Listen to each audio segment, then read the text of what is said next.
coming and joining me on my homecoming.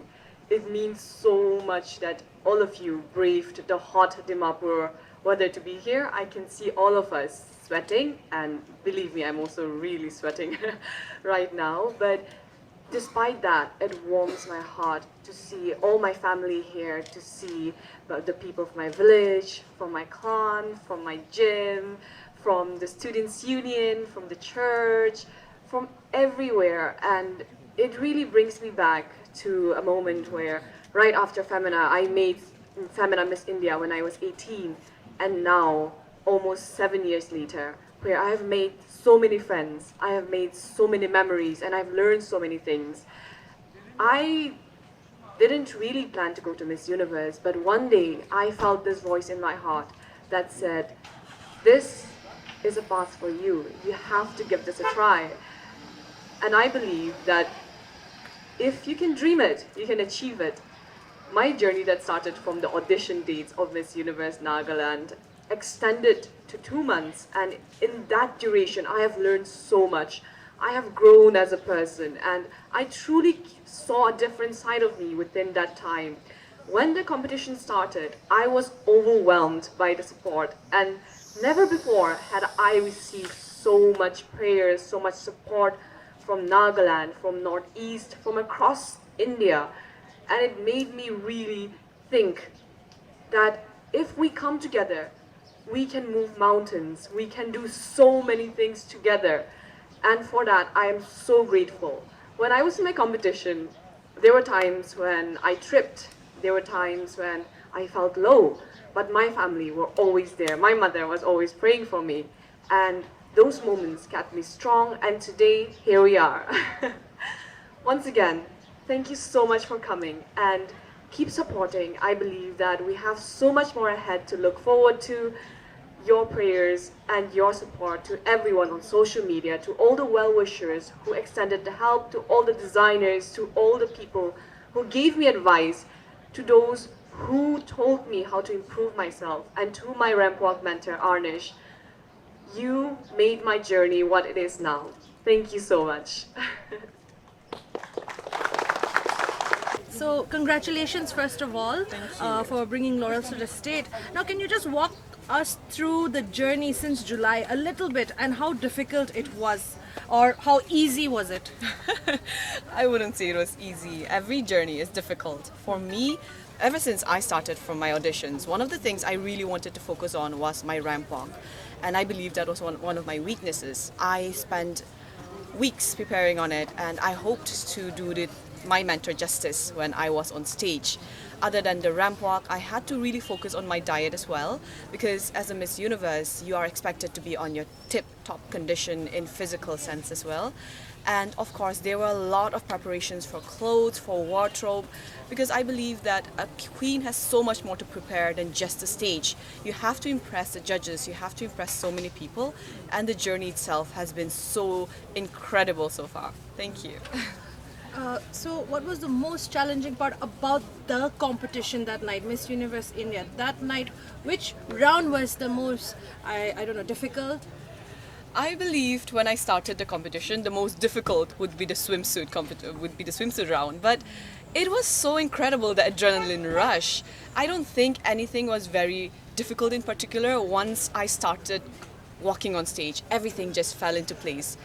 Though the most difficult was when my name was announced last for top 20, for top 10 as well. So my heart was in my chest.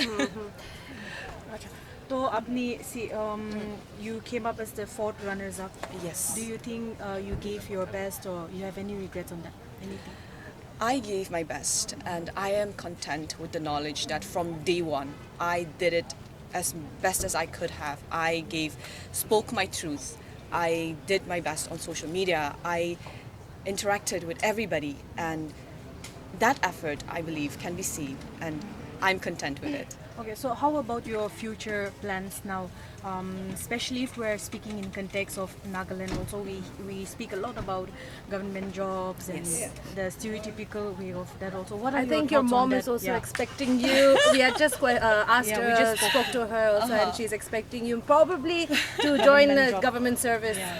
Would you- I believe every parent wants the best for their child, and I'm not looking down on any profession in particular, but I believe that I would want to take this year to figure out a lot of career choices that I would want to do, and Miss Universe India is a big platform that I would want to really explore and see the possibilities.